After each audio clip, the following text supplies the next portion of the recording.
Hey, everybody, I'm back, and here we go. So, here's what we're going to do tonight. As you may or may not know, I did what I call a Couch to the Stage broadcast a few weeks ago.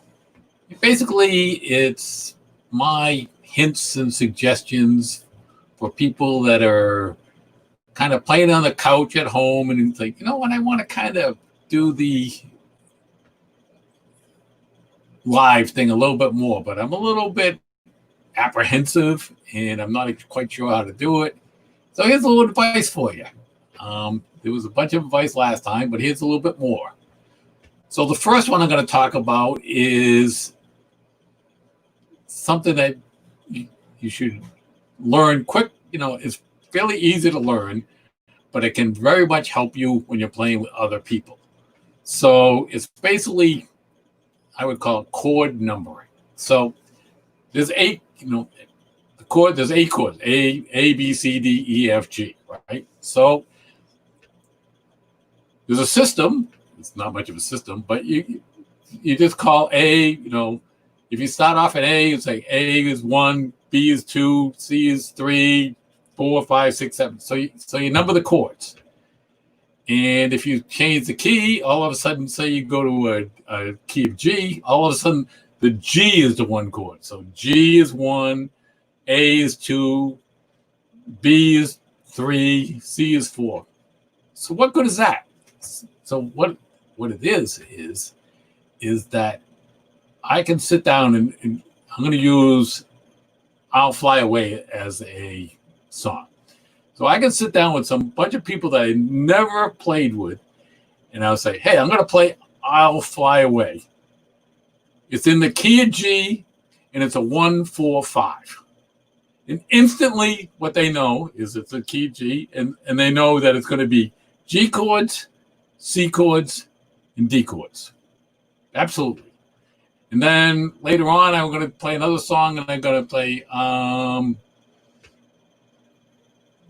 Carina. It's in key of A. It's also a 1, 4, 5. But, all right, so it's still a 1, 4, 5. Still the same chord progression. However, now it's an A chord, a D chord, and E chord. So immediately, off you go. Now, again, you can, if there's anything a little bit different in the song, spoiler, a lot of songs are 1, 4, 5. You might say, okay, it's a 1, 4, 5, and the chorus starts on a 4. So, and to learn the numbering system, I mean, you just look it up on the internet, chord numbering system. It's probably a page of thing to learn it. So what else is good about that? Let me look at my little notes. Oh, okay. So next, all of a sudden we're playing, right? And this has happened with me and my buddy Craig Edwards a lot of time. And he sees I'm struggling at a certain point in the song. All he needs to do is like all of a sudden when I get to a certain point, all of a sudden he has to do is just go to me, goes 4 chord, and all of a sudden I was like, that's my mistake. I didn't know the 4 chord was there. But all he has to do is say that one little thing, 4 chord there, and I can fix it.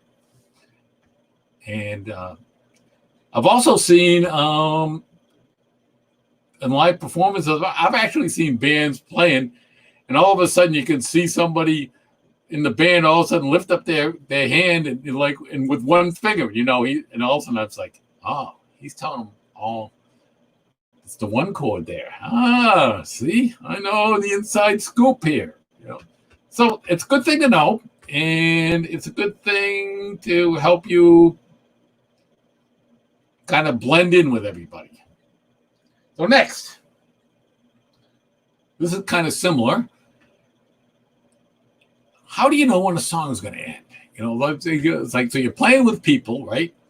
And the song's going along. How do you know when it's going to end? There's a couple of little secrets. I'm gonna let you in.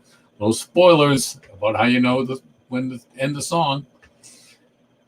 Bluegrass guys and old time guys and acoustic guys often use what I call the foot. when all of a sudden it's getting to the end of the song and you know it's going to be on the last verse, so to speak, all of a sudden, whoever started the song, because there's always a guy that's kind of the ringleader, we'll call him, that he's the guy that says, I'm going to do this song. So he's the ringleader. It's up to him how long the song's going to go and whatever. If it's maybe a bluegrass or a rock band too, he's the guy that calls out and says, who gets the solos when? We'll do a verse and he'll go, how about some fiddle here? And that's the fiddle player's cue to do his little break. But when it gets down to the end, all he does to do is he lifts up his foot a little bit. And, everybody's kind of watching that out of their corner eye, and it's like, okay, now we're going to end. And that's how we know how to end. One way. Another way is kind of a musical cue. It works better with lead type instruments. For example, when I play with Craig, he's a fiddle guy. He absolutely has a fiddle cue, a musical cue that I can tell that the song is going to end. He just right then. It's like it's just a little bit different emphasis, a little bit different time. I'm not exactly sure what it is, but I hear it and I know it's going to end. Another way, just a complete verbal thing. My favorite of all time is all of a sudden you go in there and all of a sudden the guy says, going home. It's like going home. All right, here we go. We're going home. That I love that one. And that's about it. Look at my notes. Yeah. And then sometimes in big bands, what you see is all of a sudden the front guy will actually get, I'm sure you've seen this before, like, especially if they want to do some little bit of slow timing on it, you'll see him kind of lift up his hand, kind of be spinning it around, and the guys in the band will kind of be watching it, and they'll just boom, and that's when you end it. So the next thing I want to talk about, I know I'm going fast here. If we end up going quick, well, so be it. As a couch to stage guy, one of the tools that are very helpful for not only beginners and intermediate guys, but it doesn't matter how far in your career you are, is the ubiquitous Capo. The Capo is important. So, why do we want a Capo? Number one, and I will show you. That's why we have a little different perspective this week. So I can go, oh boy, we got wires in the way here. How's this going to work? All right. So basically what the Capo does is just kind of makes your guitar neck shorter.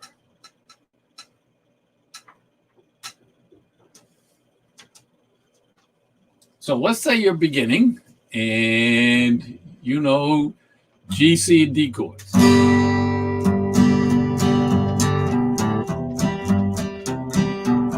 We'll do them.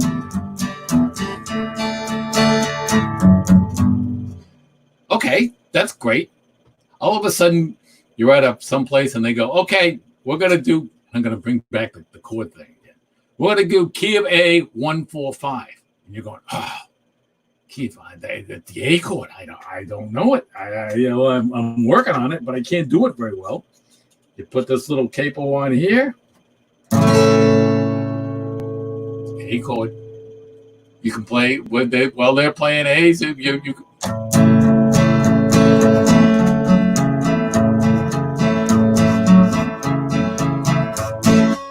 So that's the same thing. So again, this would be a normal A chord.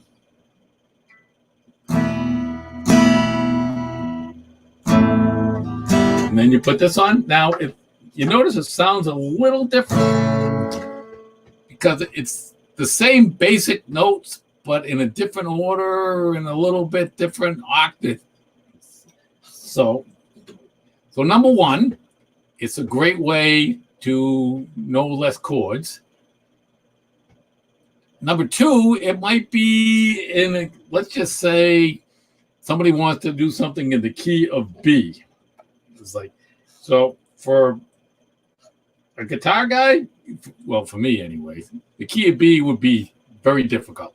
However, if I put the capo in the 4th fret and I play G type fingering, that's a B. And I can play Bs all day.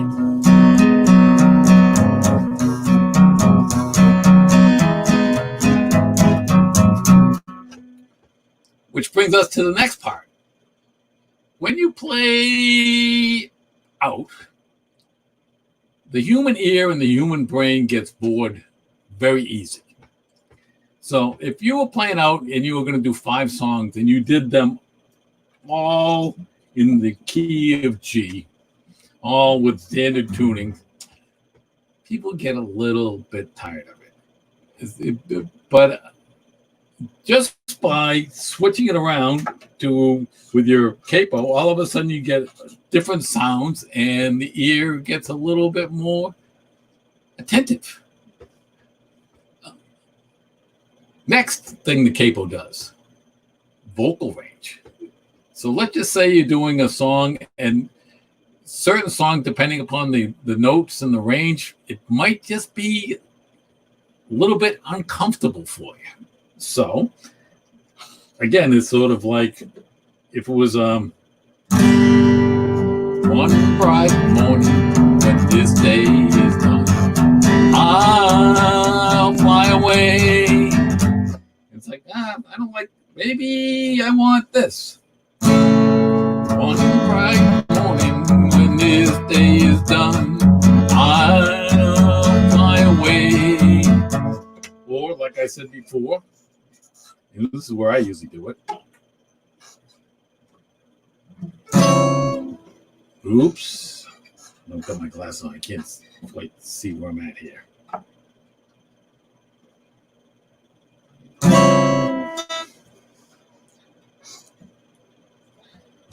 Excuse me. There it is. One bright morning when this day is done, I'll fly away to the land of the... So you see? Another reason for the capo. You got 2 guitar guys. One guy, so you're playing in the key of A, let's say. So one guy plays like that, and the other guy, instead of mimicking him and doing the exact same thing, he puts on the old capo and he plays there. And it kind of gives you that few extra notes, and it kind of a little bit like that 12-string effect, which is basically what a 12-string guitar does versus a 6-string guitar, is that you got different notes and different octaves and just more going on. So it's a great little thing. So get yourself a capo. That's what I'm saying.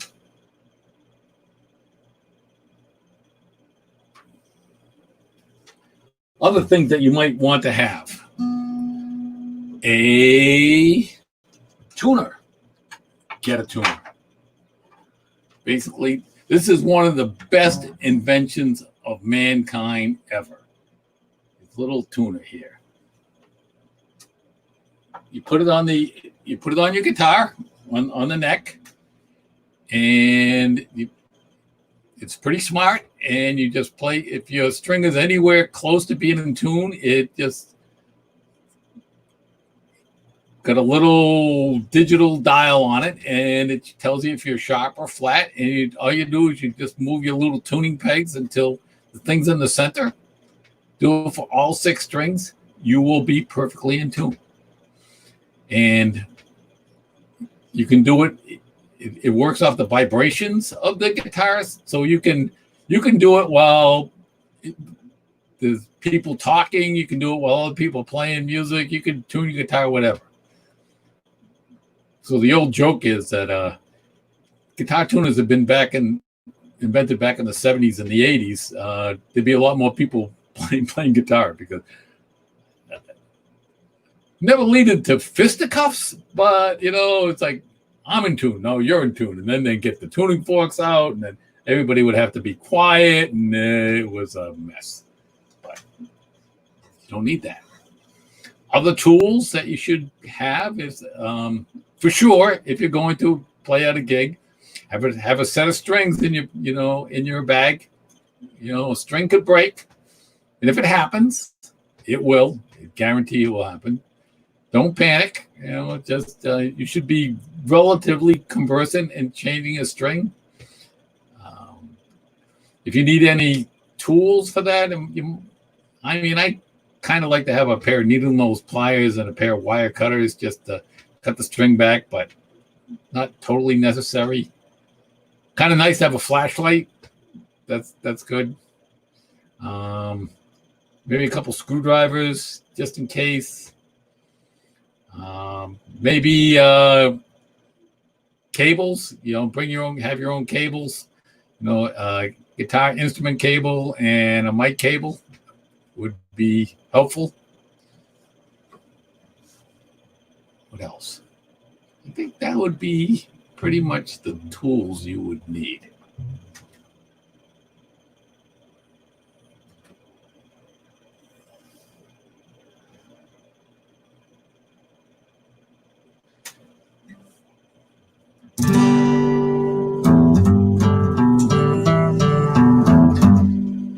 Oh, something I'm going to revert back to the Capo discussion. So, one of the things that you see even great guitar players do, especially the bluegrass guys, is they want to do a song in the key of A. Maybe that's good for their vocal range, whatever, or they want to change up the set a little bit and want to go up a little higher. But they want to play a couple licks. Now, guitar players talk about riffs and they talk about licks. What's the difference? Well, a riff is something very specific to a song. For example, Rolling Stones, I Can't Get No Satisfaction. That dun dun dun dun dun dun dun dun dun dun dun dun dun dun dun dun. That's a riff. It goes through the song, but that's the only time you'll ever hear that is on that song. Now, a lick is a very generic embellishment, we'll call it. The one that comes to mind off the bat is the one the bluegrass guys do at the end of a verse. Dum da da da dum dum, dum da da da dum dum. If you listen to bluegrass, you'll hear that all the time. But again, it's sort of a little fancy embellishment, and a good guitar guy might have 10 or 15 in his toolbox that he just uses when he feels like it. Which brings me to another point. The toolbox point. When you're learning guitar, people look at it and think it's very complicated and hard to learn, and they see us, doing all this stuff. In reality, don't tell anybody. It's not that complicated. What it really is very much akin to learning to be a carpenter. And what I mean by that is you start off with some basic tools and you just keep adding to your toolbox, and you can start building bigger and better things. So I'll show you a little bit. So here's we'll go back to I'll Fly Away. When you're just starting to learn, you might learn I'll Fly Away like this, just with straight chords.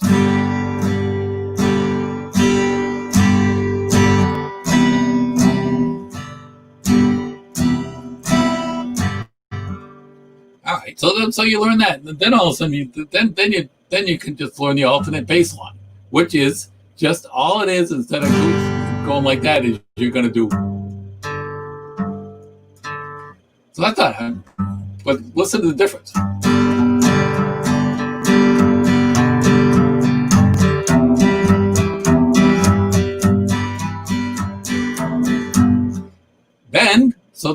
Then you add maybe some runs to it, which again are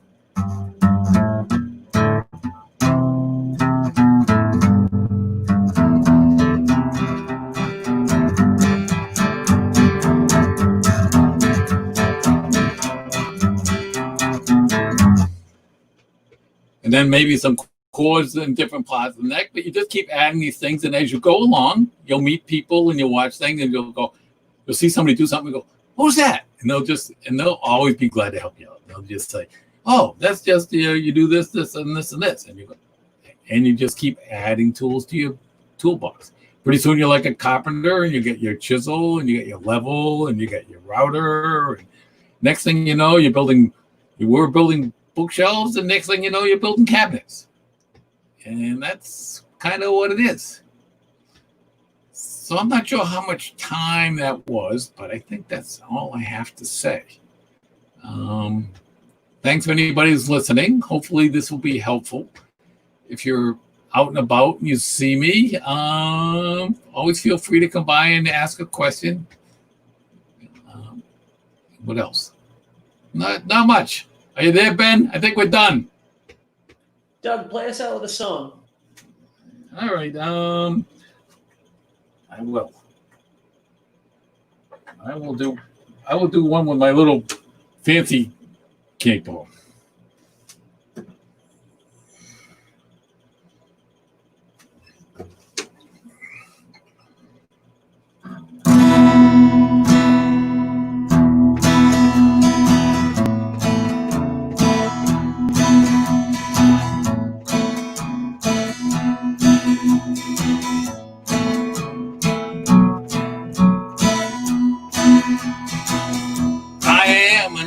Woman named after my mother, I met another child who's grown old. If dreams were thunder, lightning was desire, this old house burned down a long time ago. Make me an angel that flies from Montgomery. Make me a poster of an old rodeo. Just give me one thing that I can hold on to. This kind of living just a hard way to go. When I was younger, I had me a cowboy, not much to look at, just a free rambling man. But that was a long time, and no matter how I try, time keeps on flowing by like a broken down dam. Make me an angel that flies from Montgomery. Make me a poster of an old rodeo. Make me that I can't hold on to. This kind of living is just a hard way to hold. There's flies in the kitchen, I can hear them buzzing. I ain't done nothing since I woke up today. Tell that person, go to work in the morning, come home in the evening and have nothing to say. Make me an angel that flies from Montgomery. Make me a poster of an old rodeo. Making me something I can't hold on to. This kind of living is a hard way to go. Make me an angel that flies from Montgomery. Make me a poster of an old rodeo. Just give me one thing, just one thing. Come on, one thing, please. I can't hold on to. This kind of living is just a hard way to go. Thanks everybody for tuning in. See you next week. Bye-bye.